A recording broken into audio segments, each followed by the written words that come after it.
war machine for you. Gentlemen, you can't fight in here. This is the war room. Here's Johnny. What is your major malfunction, numbnuts? Hi there, my little droogies. Film Church. I'm sorry, Dave. I'm afraid I can't do that. There is a war in this forest, not a war that has been fought or one that will be, but any war. And the enemies who struggle here do not exist unless we call them into being. This forest, then, and all that happens now is outside history. Only the unchanging shapes of fear and doubt and death are from our world. These soldiers that you see keep our language and our time, but have no other country but the mind.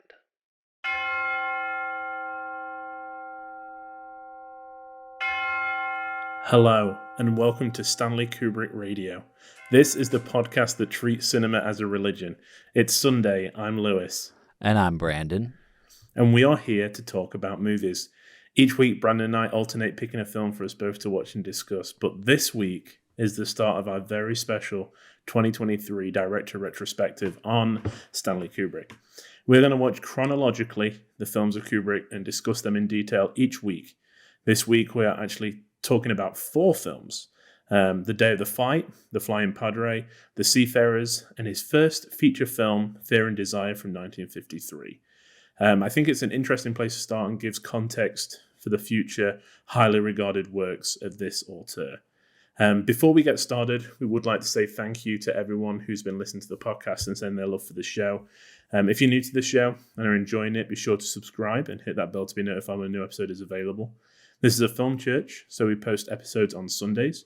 And if you really, really enjoy the show, please share with your friends. You can find us on all social media platforms at Film Church Radio, where you can leave us a comment or send a message about the show. We post extra content on YouTube and other social media. We also have all of our back episodes streaming on all good podcast platforms. Every time we have a guest on, we would like to record those sessions on video as well, so that is uploaded to our YouTube channel so you can see us interact with each other and talk about movies non-stop. And as we're starting a new retrospective, go back and check out the Sergio Leone series from last year.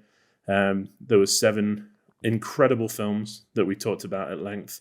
And we're going to do the similar thing right now, which is very exciting. Before we jump in to talking all things Kubrick and start this odyssey that we've set ourselves, we like to do what we call the trailers, where we watch or talk about films that we've watched this week, other than the film, the main meat of the story. Again, Brandon and I think, have both watched similar films. So the films that we're going to be talking about, we've both watched, and they're new releases, which is a little bit strange. Normally, for new releases, it's not something that we get to that often. I don't think, especially at the same time. Yeah. But let's start with The Menu from 2022. Yes. Recently came on HBO Max in the States. A film that has done really well at the box office, had a lot of people going.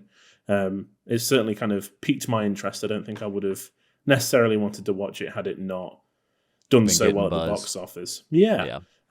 So we sat down the other day and we watched it. And I know you did the same. So what were your thoughts, Brandon? I did, yeah. I don't know if it's because there was so much hype around it and my expectations were higher that I didn't like it as much. But it just kind of left me being like, I don't know. Was it like, what was that all about? Yeah. I get the appeal of it. I mean, last week we were talking about horror films, and we mentioned this movie a little bit, but I didn't say whether I liked it or not. But one of the things that I said was, if you don't see a horror film opening weekend, you're not really seeing it, because the audience is such a part of the experience. So I think I'm missing a lot of this movie by having watched it on HBO at home. I mean, I Yeah. did watch it with people, but I think by the end of it, spoilers, if you haven't seen it, we're going to spoil it a little bit. Anaya Taylor-Joy is like the one that gets away, and I don't really care. Yeah. I'm like, okay, cool. Like, I never attached to this character at all at any point, or any of the characters, which I think the rest of the characters you're not really supposed to. You're supposed to be rooting for them to get murdered.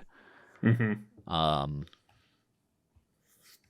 Or at least, be laughing along with the cooks and the people that are doing horrible things to them.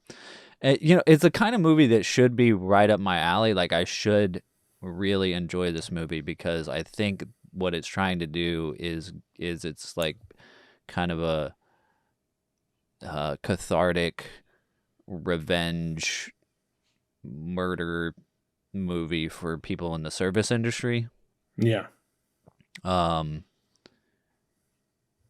yeah, it just didn't work for me. Like, it didn't. I never. Maybe I should watch it again or give it another chance. I don't know. But at first, like, sometimes I rate things instinctually based on how much I enjoy them, and I gave it 3 at first, a 3 out of 5. Yeah. And then I had given Babylon a 3.5, and then after thinking about it, I was like, Babylon is more than half a star better than The Menu.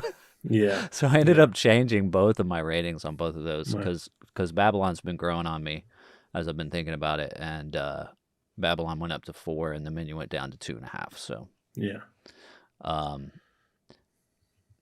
yeah, it was like, I don't know.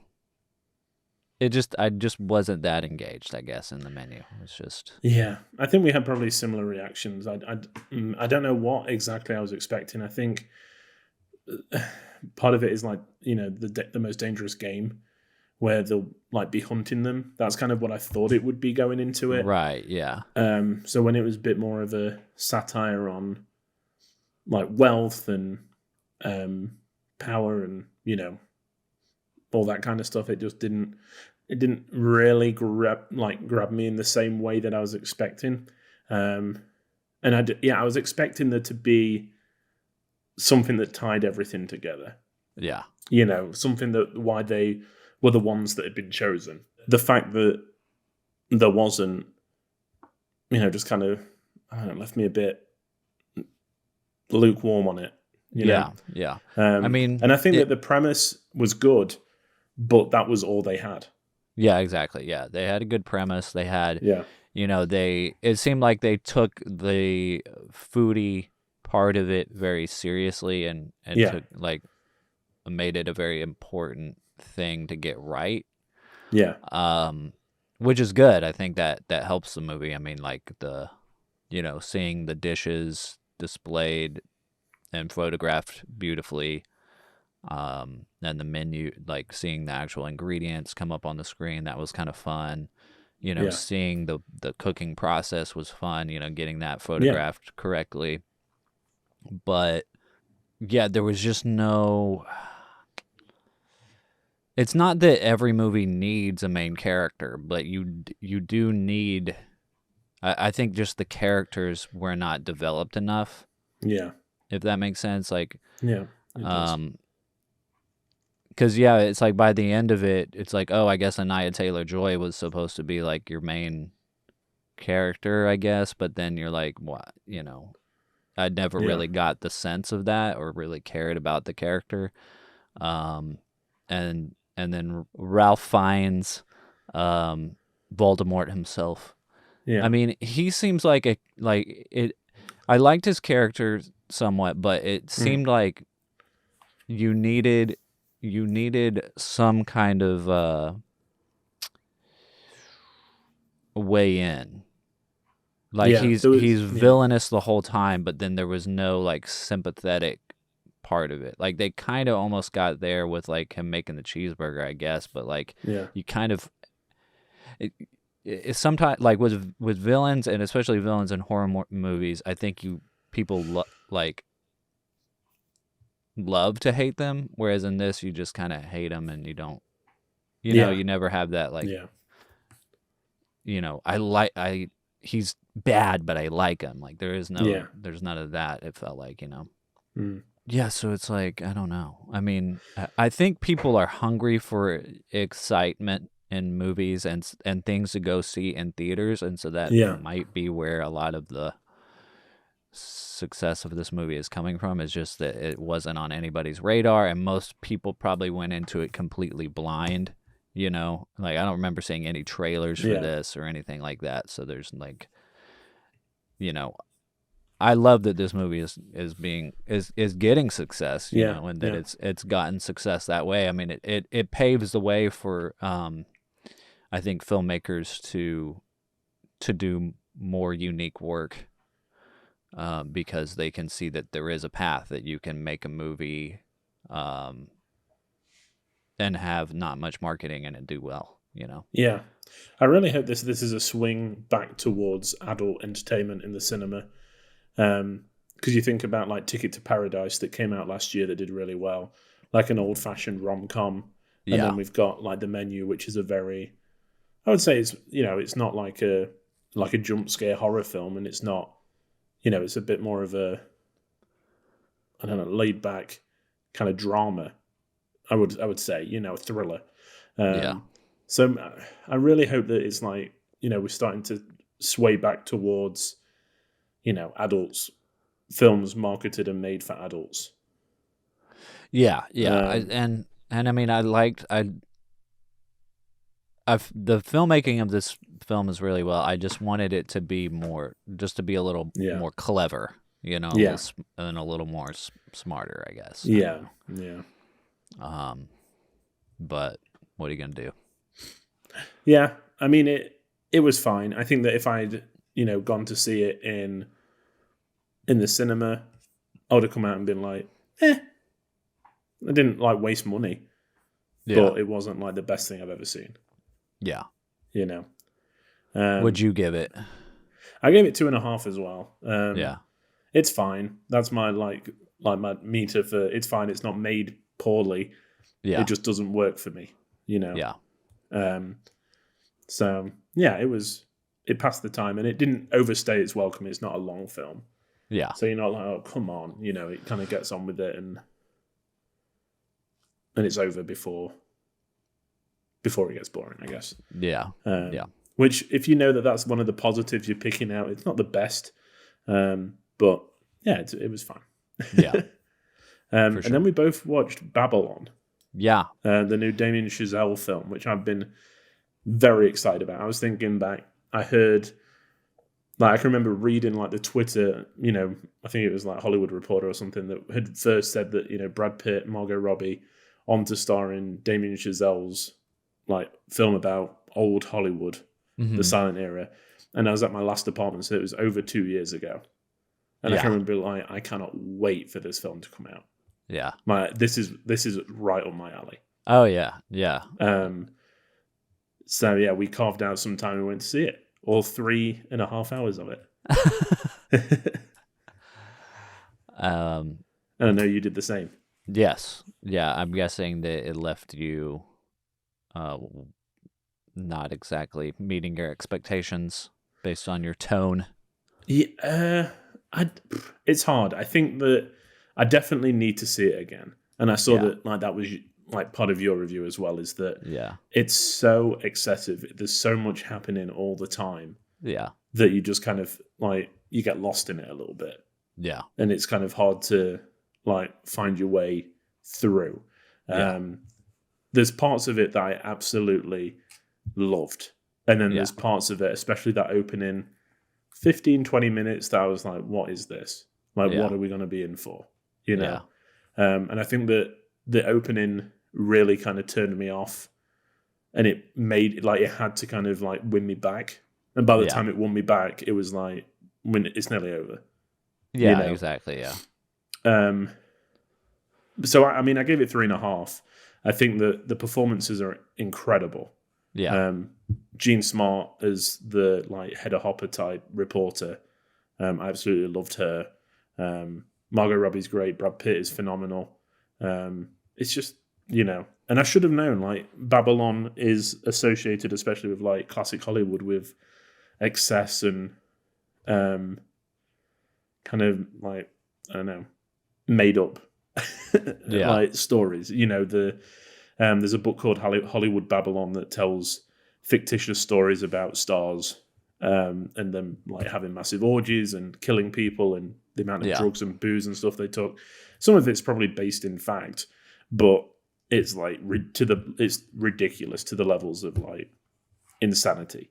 So I should have known that this was probably going to be the same kind of thing going in. But yeah, I really need to watch it again. Yeah, same. And I mean, that was my thought as soon as I finished it. I was like, I think I was trying to not like it maybe, and I was trying to figure out why, but then I couldn't really pinpoint why. And I think it's because I don't really have a reason to not like it. It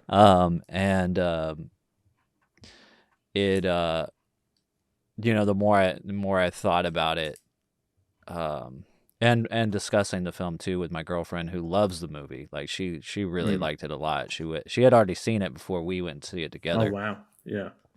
So she wanted to see it again, and I think one of the things that it does really well is it's kind of like a more realistic version of singing in the rain, which is Singing in the Rain is like your Hollywood fantasizing itself. Romanticizing itself.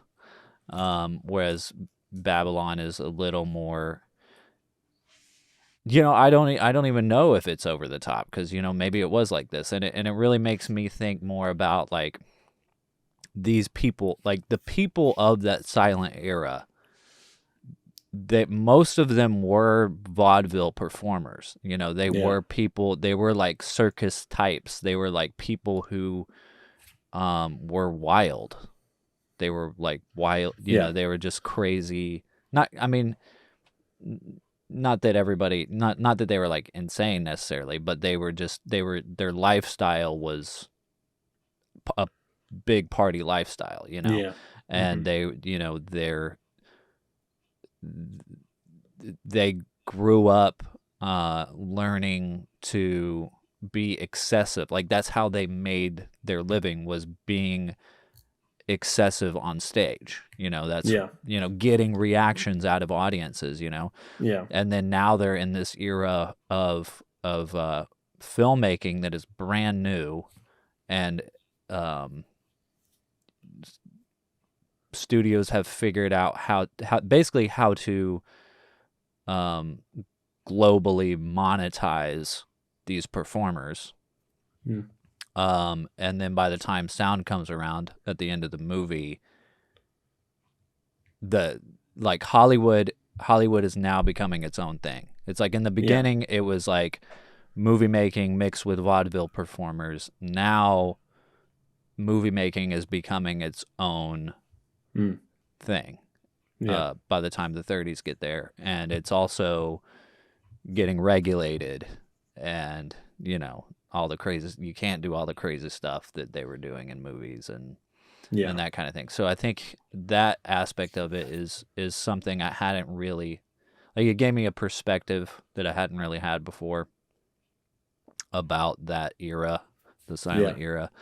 And then also, I mean, the things that my girlfriend brought up that she really liked was like the acknowledgement of the weird, like, fake British accent that like people in high society America would use.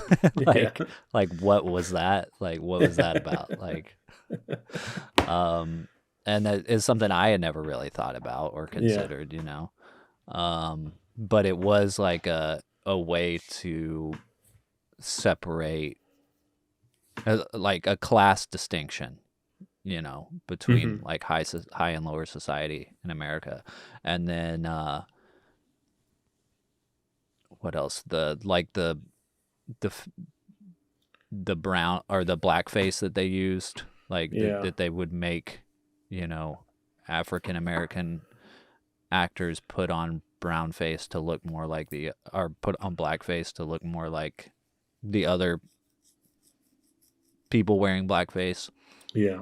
Was something that just you don't really think about, I don't know, just something that it just gave new perspectives to all of these things that I've just never seen before, and I think she had never seen before either, Yeah, and then there was just so many it's a beautifully shot film.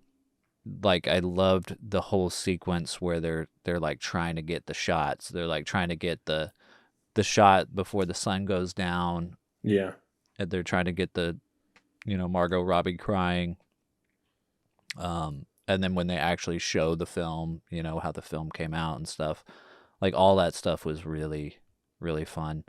Yeah, I think the movie is just it's like dialed up to 11 and then it just stays there the whole time. And so it's hard to be in that headspace for 3.5 hours and just be, I don't know. I'm a very mellow person. So it's like, I like big fun stuff, but it's like to be just like immediately be like, yeah, it's like someone just like coming up to you and just like shaking you for 3.5 hours. Yeah. And screaming in your face. Yeah. So it's like you're never gonna fall asleep. You're never gonna get bored, but like it's a lot. And yeah, I mean, it's a long movie, but I wasn't bored. There was not a time where I was like, Yeah. No, I know. Yeah. Yeah. I think a few more watches and it'll probably creep up. Damien Chazelle is someone that I just like. Everything he's done so far I've absolutely loved, so it's a high bar, and especially with like another thing that I absolutely love being like mashed together. It's never gonna, the expectations were high anyway, so now that I've seen it and it's not terrible, I think when I go back it will improve watching watch over watch for me. Yeah. The ending was very interesting. The ending gave me the feeling of like, okay, are we doing this like Return of the King thing where like, like those last 10 minutes seems like it's the ending. Like every few couple of seconds, it's like, is that the end? Is that the end? Is that the end? And the whole thing of editing all the different clips from the evolution of cinema. At first I did not like it at all. I was like, why are we doing this? This feels very out of place. But then like thinking about it in context of the character, like realizing that he was a part of an era, a specific era of this art form. It's kind of interesting.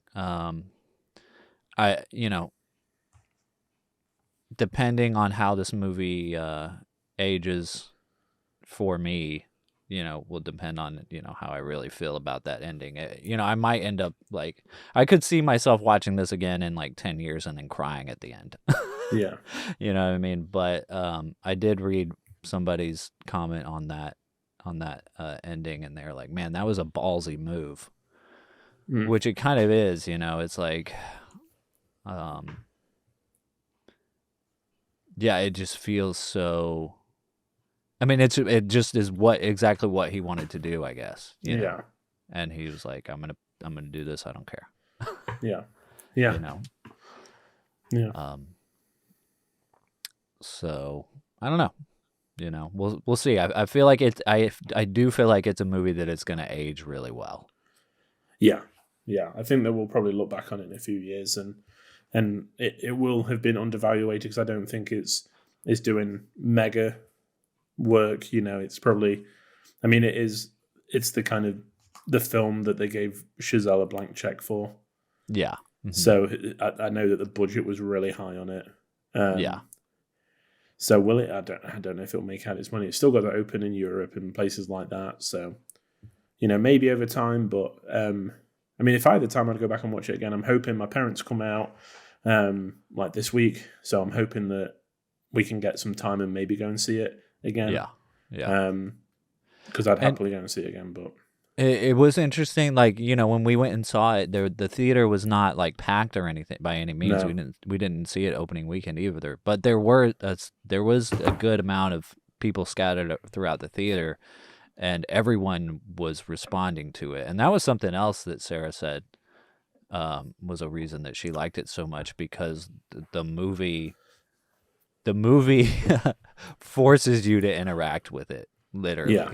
You know, and yeah, everyone in that theater was just at different moments. Not always, it was interesting because sometimes cinema works on a level where everyone is experiencing the same thing. Everyone is having this like communal experience. You know, we talk about that on Film Church. It's a communal experience going to the cinema.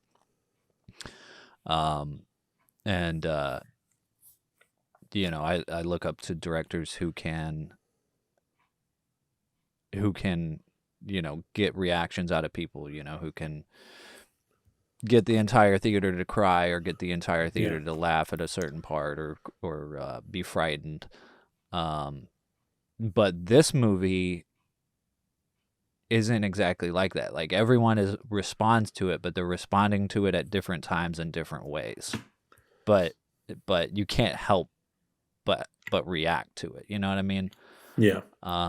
Yeah. So if I could, I would go see this lots of times just to, you know, experience it with different audiences. But yeah, I'm not sure what, you know, maybe I'll understand later. I'm not sure what the reason for the two like super over the top, disgusting things that happen in the beginning. Like what the reason. It seems like it's supposed to be some kind of hook.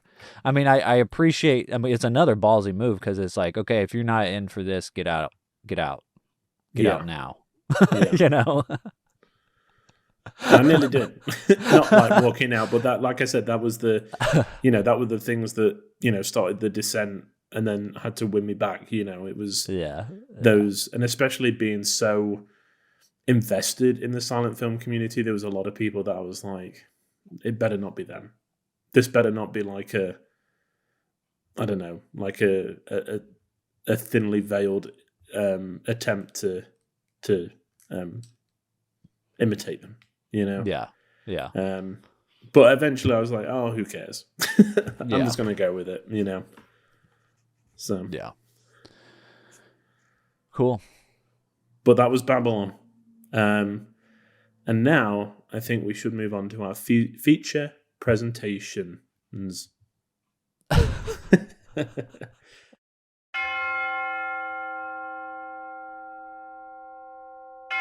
Yeah, so this week we are starting a Stanley Kubrick marathon, odyssey into his very wide variety of films that he made. And we're going to be starting with the early documentaries and the first feature film that Kubrick made. But before we jump into it, I think this is a good place to start, because when we started the Leone series, I had not seen any of Sergio Leone's films. And that was kind of like the main reason that we chose it. Whereas I think you can't get to this point of being a film fanatic and have not seen a Stanley Kubrick film. Yeah. So we're not coming to many of these films, I don't think, for either of us with a new perspective or fresh eyes. You know, some of these films we've seen a lot. But it's very interesting to go back and watch all of them, you know, and this is kind of what we wanted to do. We wanted to do a deep dive into a certain director and really, really get to know them from the very start. Yeah, especially when you watch it in chronological order, because I think you get a much deeper understanding and perspective of the filmmaker's choices and and them developing as a filmmaker and storyteller. And wanting to try different things and do different things, but then you also see patterns. You see the same things. You see the same themes. And things like that. Yeah. Yeah, I'm super excited to jump into this because, you know, yeah, like we chose Leone because he's such a big influential filmmaker. Yeah, that I just wanted to understand more, and it's Yeah. kind of the same with Stanley Kubrick. It's you know, he's somebody that's highly regarded and um, always talked about, and yeah, I really want to kind of understand why that Yeah. is a little more. But at Which, this point, you know, besides the movies that we watched for this episode, before that, it was like I've seen basically Lolita on, with the exception of Barry Lyndon. So yeah. I think we're pretty much the same. yeah, You know, I hadn't seen, I think when I logged before this, I hadn't seen the documentaries and about 3 feature films, I think. uh-huh. You know, but there's a lot in there that I haven't watched for a long time. Oh yeah, me too. Yeah, And, you know, and it's kind of special because one of the first like practice episodes that Brandon and I did, we watched Doctor Strangelove yeah, for that because I'd never seen it. So we kind of took that off. So that's going to be interesting to kind of revisit further down the line. yeah, definitely. But what's your relationship been with Kubrick to this point? I didn't. Let's see. Like I've been making movies. Let me tell you my whole life story. Like I've been making movies since I was like 12. And obsessing over movies longer than that. And you know, when I would hang out with my friends, you know, that's all I would talk about was movies, and one of my friends made a top 10 list when we were like probably like 13 or 14. So he's like reading off his top 10 favorite movies, and he gets to his number 1 and it's Doctor Strangelove. I'm like, what the heck is Doctor Strangelove? Like never heard of it. Never heard of Kubrick. I mean, it was, you know, my parents were pretty strict. So Yeah. yeah, I mean, Kubrick would not have been anywhere near our television. But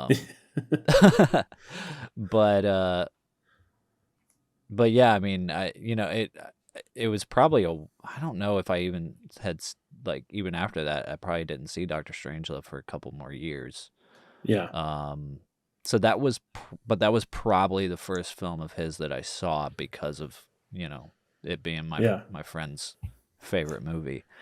And then, but it still wasn't enough to be like, who is the Stanley Kubrick guy? Yeah.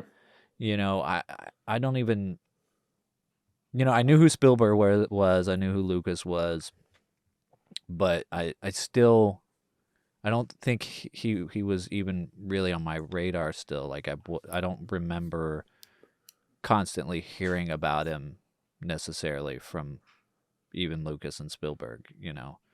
Yeah. But Yeah.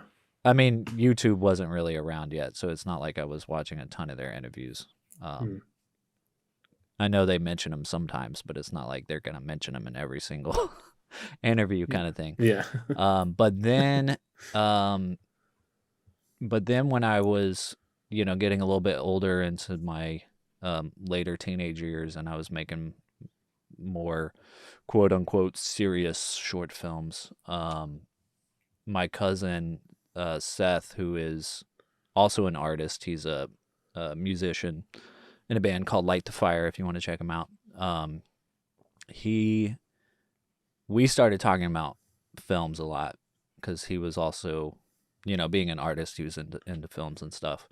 And he was like, I love Kubrick. Like, Kubrick's my favorite filmmaker. And I don't know if he still feels this way. I mean, this was like, I don't even know how long ago, probably 15 years ago that we had this conversation. But yeah, he was like, A Clockwork Orange is the greatest film ever made. And so I think that was maybe my second one. And I was just like, oh God. Like, and I probably only watched that maybe the once. maybe I've watched it one more time after that, but I don't know. Yeah. That it's an intense movie that I haven't, it's not the Yeah. kind of movie that I've been eager to go back to. And then I'm trying to think how this all. I think maybe I don't know. I can't even remember the order after that, but eventually saw The Shining and Full Metal Jacket, Eyes Wide Shut. At this point, I would say 2000 out of all the things. Well, I don't know. I remember personally really liking 2001: A Space Odyssey when I watched it for the first time. It was amazing.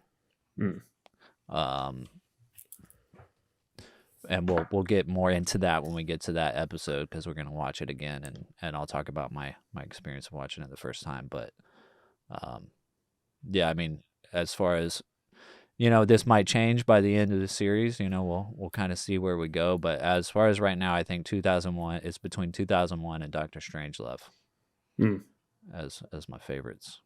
Nice. I will be interested to see how that changes. Yeah. Further down the line. Yeah, I think. Yeah, Kubrick's always been a director that I've watched like a lot of his films, but he's never been in my top directors. It's never been like, I'm going to do it. I'm going to watch everything that Kubrick's done. Yeah. Until this point, I feel like The Shining was probably the first one I saw because I read the book at school, and I can remember I probably read it after I watched it because I liked it so much. And I feel like The Shining is a perfect film to show to a budding filmmaker when they're of age, because there's so much in there that can be represented, like that can be taken as so many different things. So if you are like, okay, let's talk about themes and let's talk about like representation and mise en scène and all these things that you learn like in the first year of film school.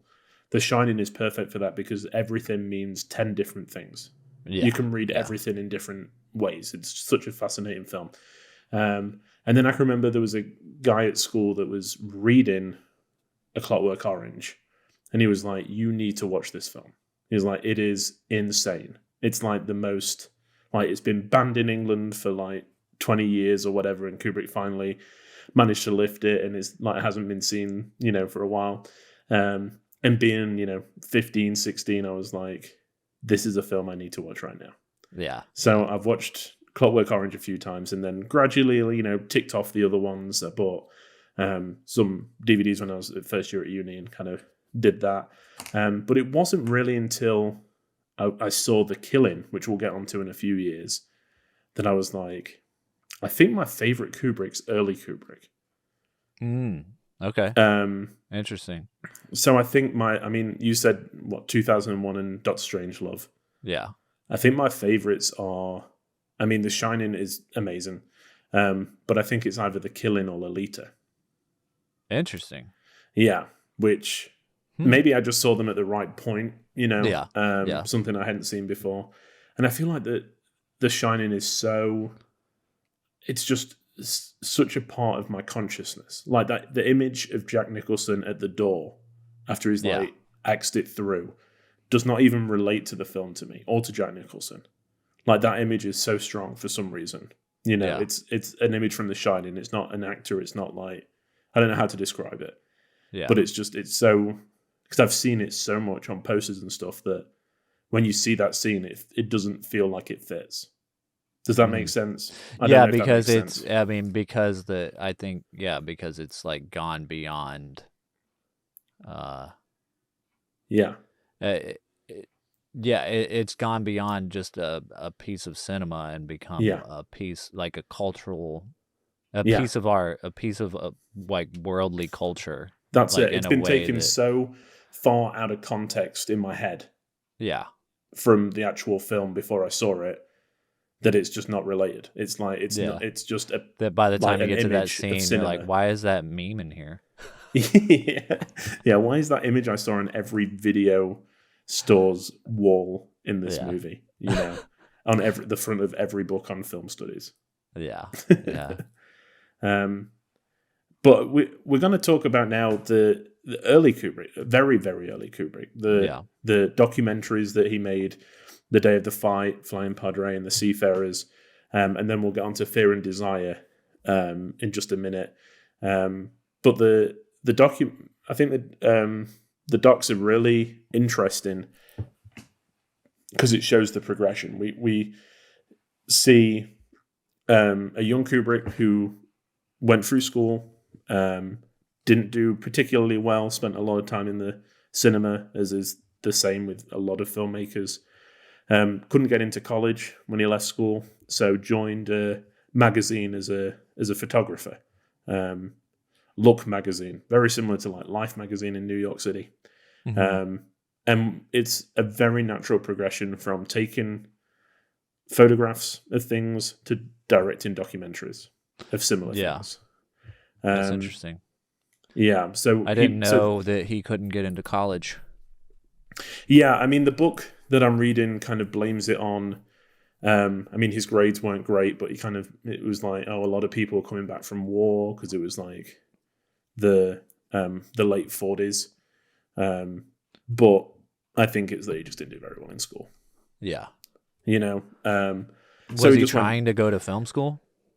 No, I don't think so. He was just trying to get in anywhere from what I could gather. His grades were always fine, but his dad gave him a camera when he was like 15, just to get him excited about something, to try and draw. And he did a lot of stuff at school. He was like part of the photography team and, did the yearbooks and stuff like that.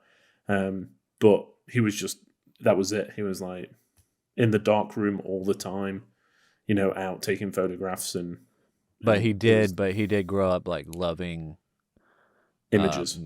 Images, but also like cinema. I mean, he was born in 1928, so he's like, by the time he's 10 years old, it's like, I mean, what Wizard of Oz is about to come out. Like the best thing, it made me laugh out loud in the book. It was like he went to the cinema a lot, which is like not new for filmmakers that become these great filmmakers like Scorsese went to cinema all the time. But what sets Kubrick apart, which I think we'll see like further down, is the fact that he went to see these films and came out thinking, I could have made that better. Yeah. He went to see them as like an exercise in, he went to see everything just because he knew he could make it better. Yeah. And that was even as a young age. He would sit and kind of critique it and like, the soundtrack shouldn't have been there. The script needs work here. And just, instantly that kind of self-belief. Yeah. Mm-hmm. Yeah. Self-belief, I'm sure, is a big part of it. Yeah, I'm sure. So he starts off with the documentaries, The Day of the Fight, Flying Padre, and then The Seafarers. Really, Day of the Fight's the only one that I would say has any significance. The Seafarers is a kind of director for hire. It's kind of infomercially. Yeah. I mean, they're very, like, if you haven't seen these documentaries, they're very, they're made in the 1950s, and they're very, like, and now he's going to the fight, and he's preparing, da-da-da-da-da-da-da-do, and it's just like, at least the Day of the Fight and the Flying Padre are short.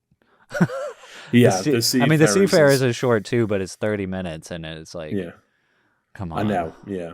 Let's get on with it. It's just it's just like it's like union propaganda, basically. Yeah, it is. I mean, it was basically just hired for it. He did it to make some money to be able to complete Fear and Desire, which we'll get onto in a minute. And the author that I'm reading, Lo Bruto, who wrote the Kubrick biography, wrote, if The Seafarers had been made by any of the hundreds of professionals working on these meat and potato films, it would be of little interest to film history. Yeah, well, for sure. Yeah, literally the only reason to watch it is because Kubrick made it, but there's nothing, you're not going to, unless you're really into old-timey sailors. I don't think you're going to get anything. And one of my notes was boring AF. There's just nothing, there's no flourishes of like, you know, a budding filmmaker. You know, with the Day of the Fight and the Flying Padre, there's a few interesting angles, especially with Day of the Fight. But with that, it's just a very point and shoot. It's it's not really of any interest. I mean, so he moved over to directing documentaries because he had a friend from his high school that worked for it's very similar to they opened a Citizen Kane with the news on the march. You know, those kind of it was a similar company to that did like news programs to go in cinemas. And he was under the impression that he could make this for like $1,500 this Day of the Fight, and sell it to the place that did the infomercials called March of Time for $40,000. So him and his friends were like, we could make a massive profit from just making this like 20-minute film and selling it off to, you know, to finance whatever we're going to do next. Yeah. So he recorded basically a day in the life of a boxer that he had photographed already for Look magazine, and kind of just turned those photographs into this documentary. Some really great shots. I mean, them going to church from high up on the building is really great. When they're actually having the fight and it's kind of like underneath facing up.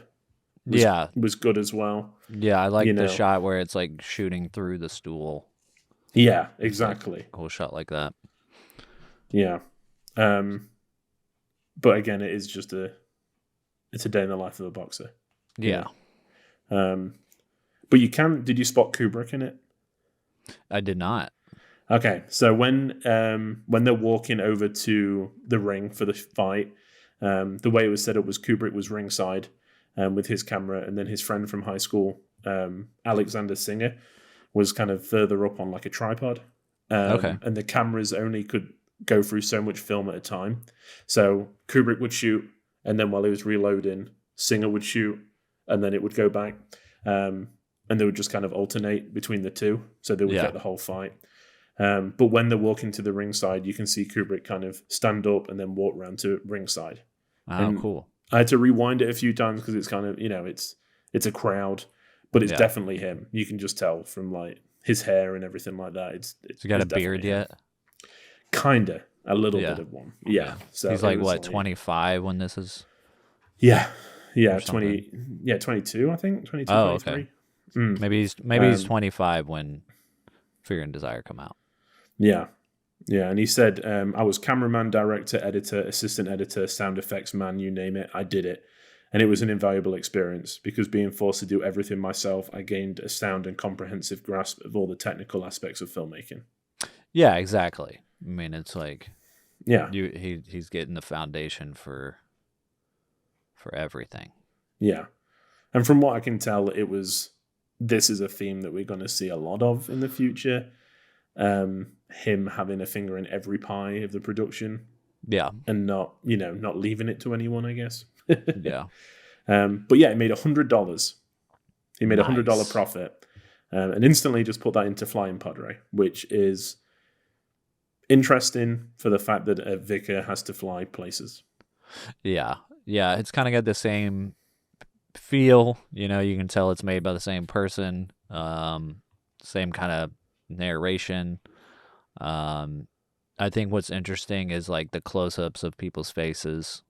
That he uses, like a lot of individual shots of people that kind of remind me of Leone a little bit because like they all have unique, interesting looks.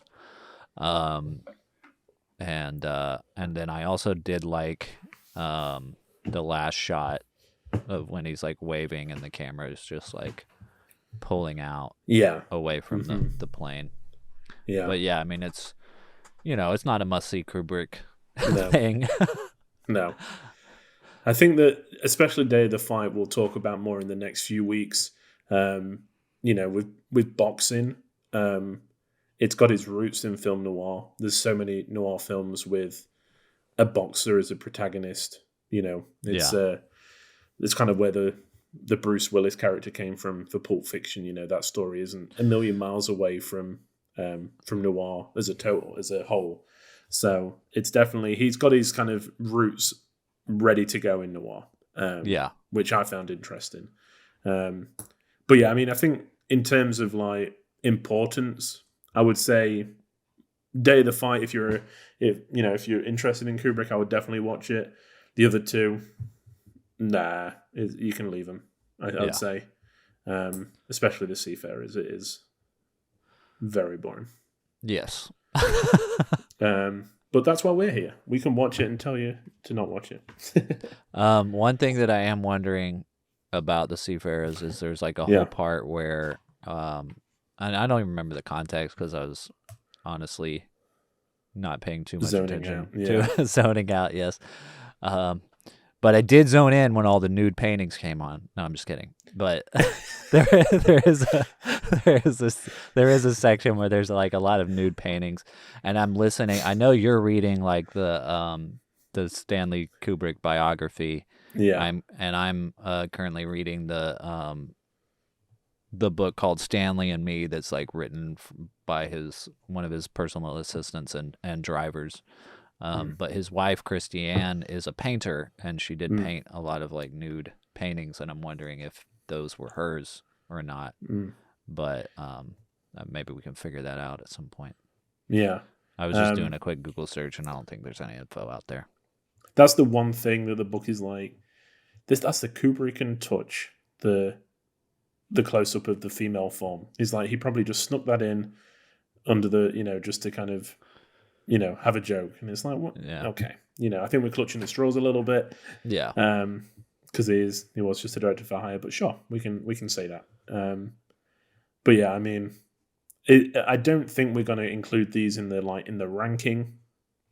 Okay. Yeah. I mean, maybe Fear and Desire should be in the ranking somewhere. Yes. Yeah. The feature film definitely, not the documentaries, not the shorts. Yeah. No. Yeah. No. It was just for us to say we've watched everything. Yeah. Exactly. Yeah. So let's move on to Mr. Kubrick's first feature film, Fear and Desire, from 1953. The letterbox summary, quite unfairly, says, "Trapped, 4 desperate men and a strange half-animal girl." I don't know where she was, but that's fine.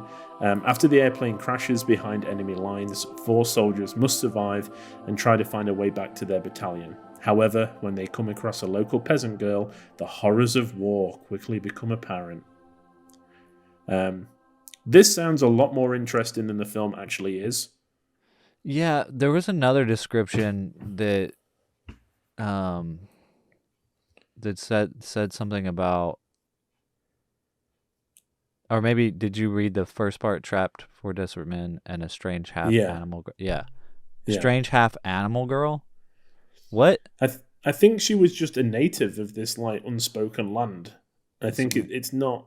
Yeah, there's no animalistic qualities to her performance at all. No. Apart from she doesn't really speak. Okay. Yeah. I don't understand that tagline, but maybe that's one that they used or something. Yeah. Yeah. So yeah, age 22, Kubrick was just like, hey, I'm going to make a feature film. And instead of going the proper way and trying to go to Hollywood, he decided to produce, direct, and do everything independently, and tried to raise the cash himself. So he raised $10,000 from his friends, family, and instantly went to work making Fear and Desire. You hadn't seen it before, right, Brandon? No. What were your thoughts? Good job, Kubrick. You did it. You're a filmmaker. I don't know. I mean, there were some interesting things about it. I mean, it's kind of got the same narration when it starts off as the documentaries do, so there's crossover there.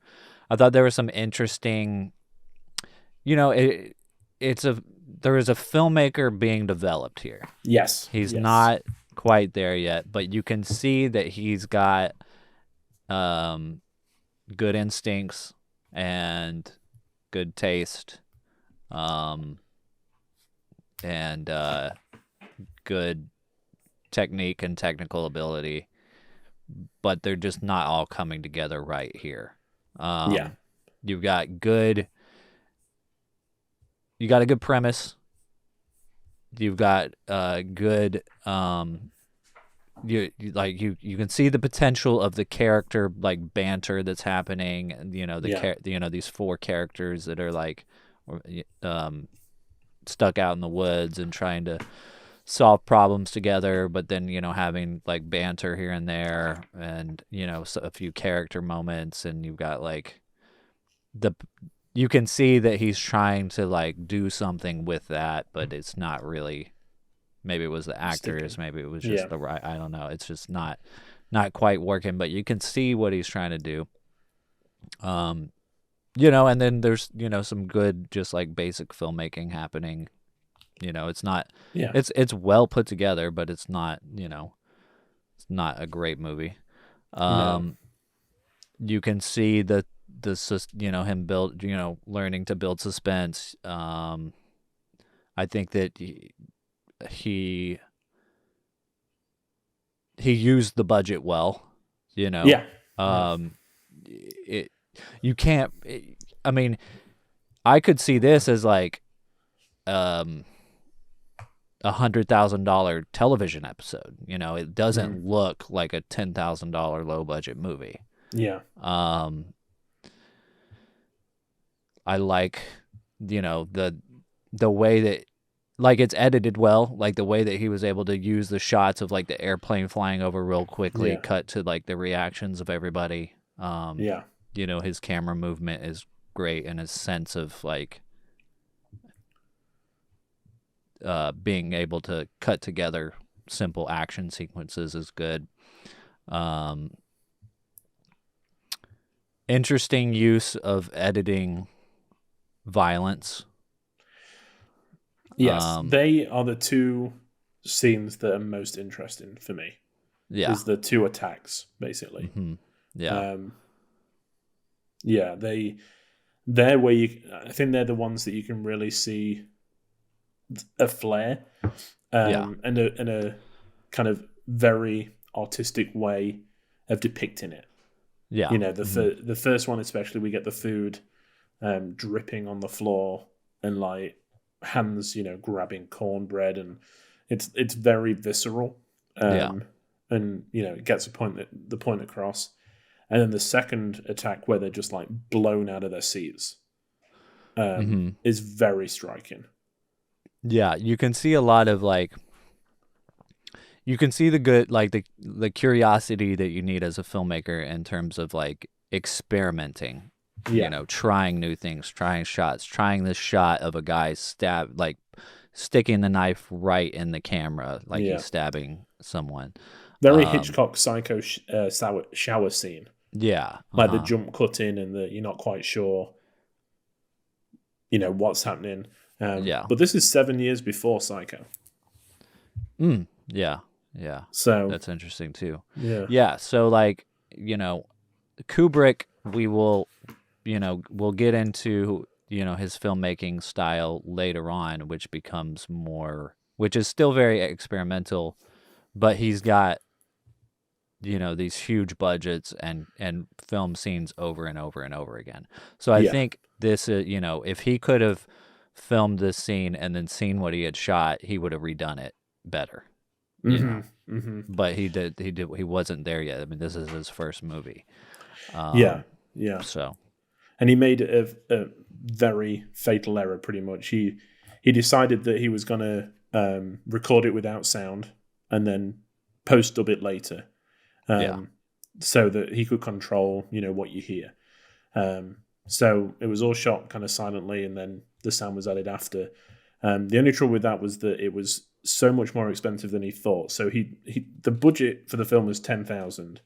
They spent $9,000 on actually like filming it, getting all the props and the actors and getting it processed.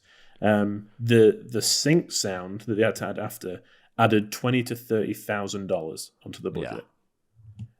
So this never broke. I mean, it never even got close to breaking even. Yeah.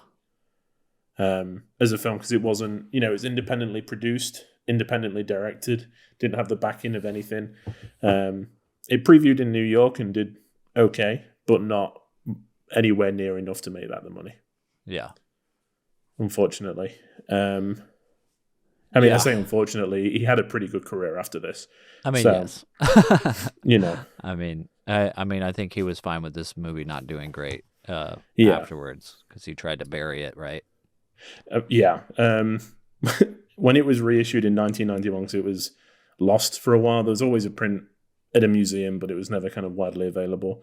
He didn't comment, but Warner Brothers, who he was working for with Eyes Wide Shut, put out a statement saying he considers it nothing more than a bumbling amateur film exercise written by a failed poet, crewed by a few friends, and a completely inept oddity, boring and pretentious.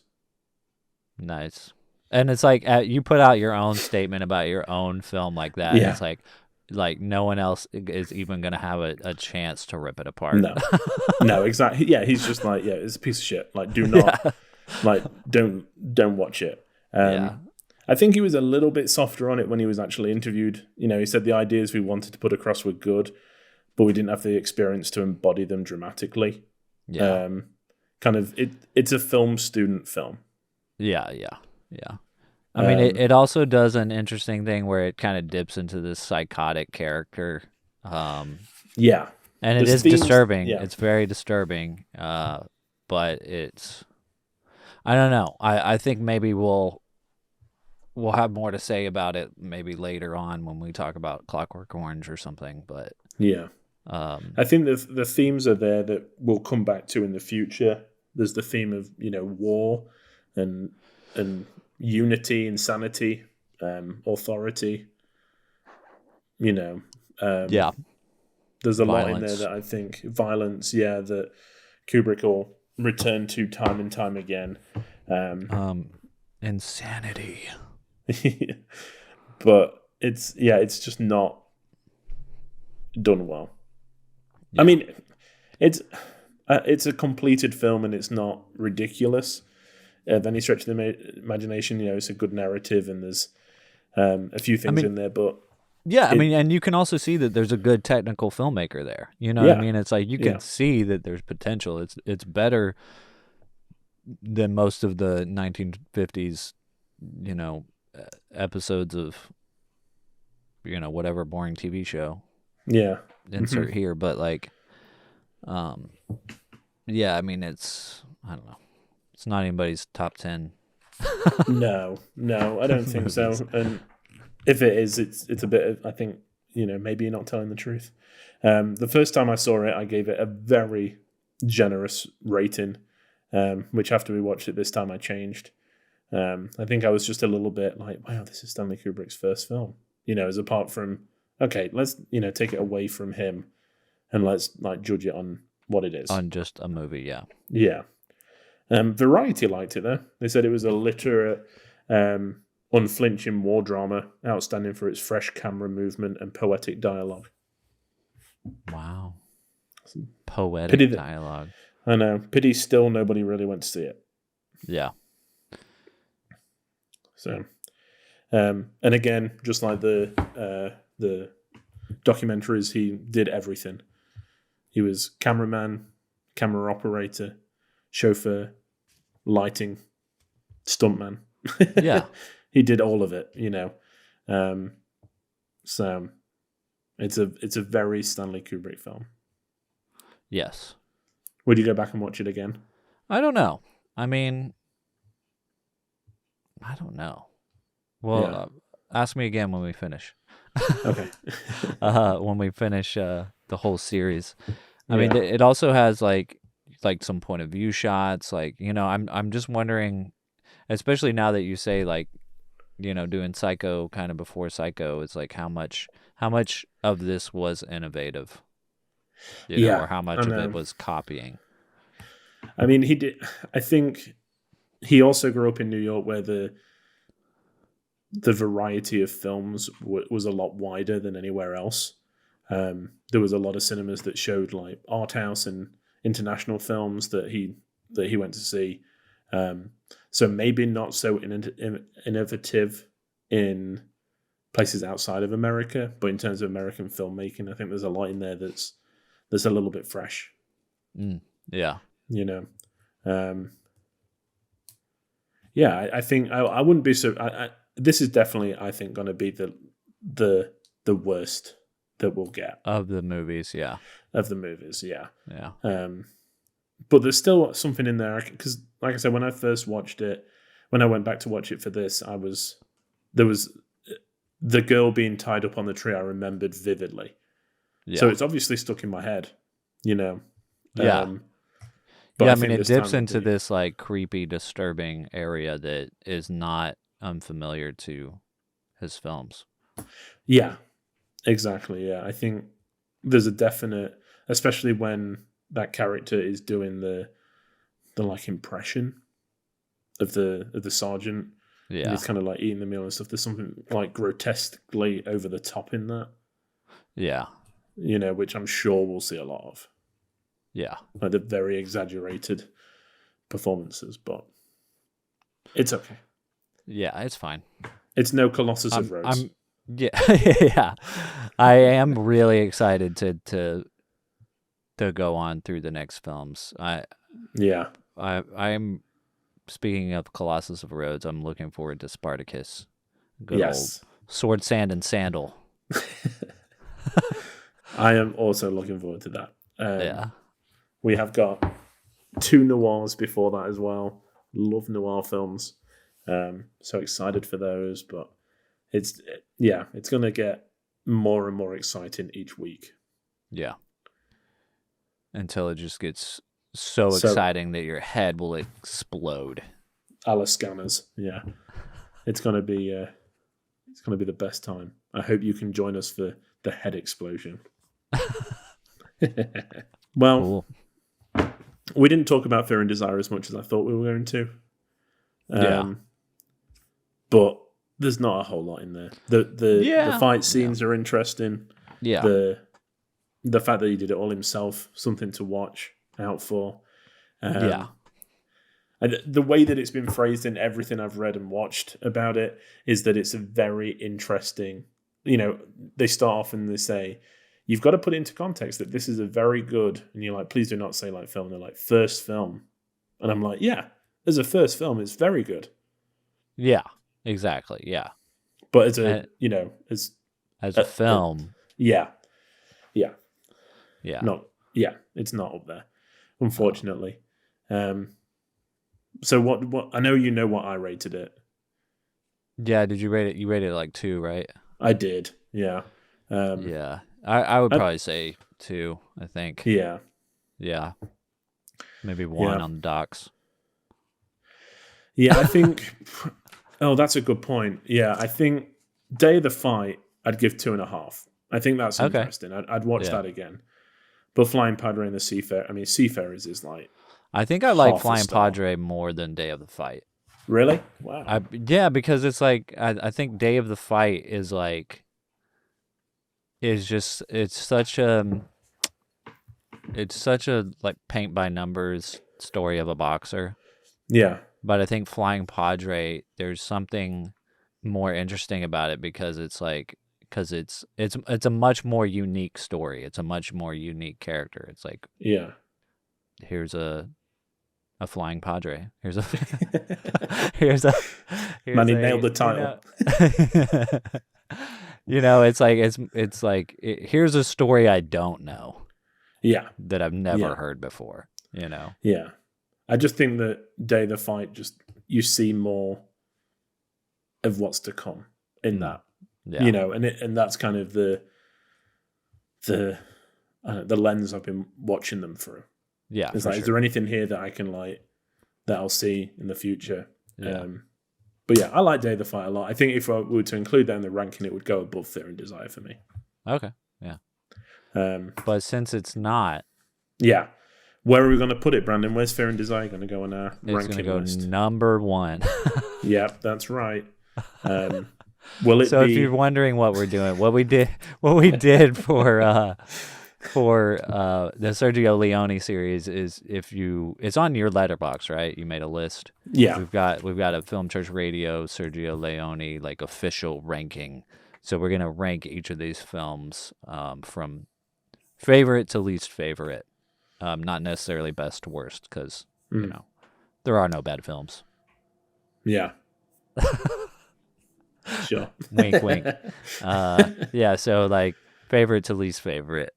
Yes. And right now, because we haven't watched any other ones, it's going It's right running up away there. with it. Yeah. But probably immediately going to get bumped down. Yeah. Will it when we will watch it the last? next film? Yeah. How long will it keep that title? Yeah. Watch next week to find out. What a plug. Yeah. Perfect. I mean, what are we going to be watching next week, Brandon?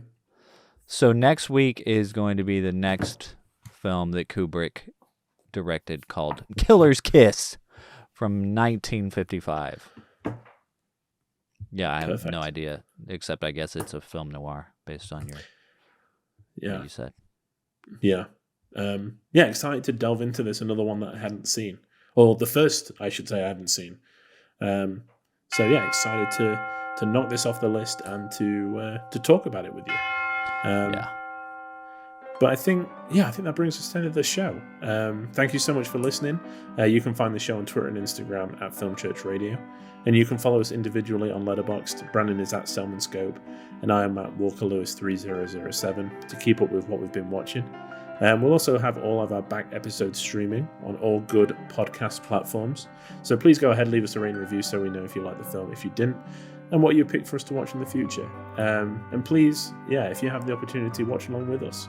I'm sure anyone who has found this show will not mind carving out some time to watch some Kubrick. So please watch along with us. Let us know what you think of each film each week. We'd love to hear from you. But all that's left to say, Brandon, is... You talk too much. I guess we both do a little.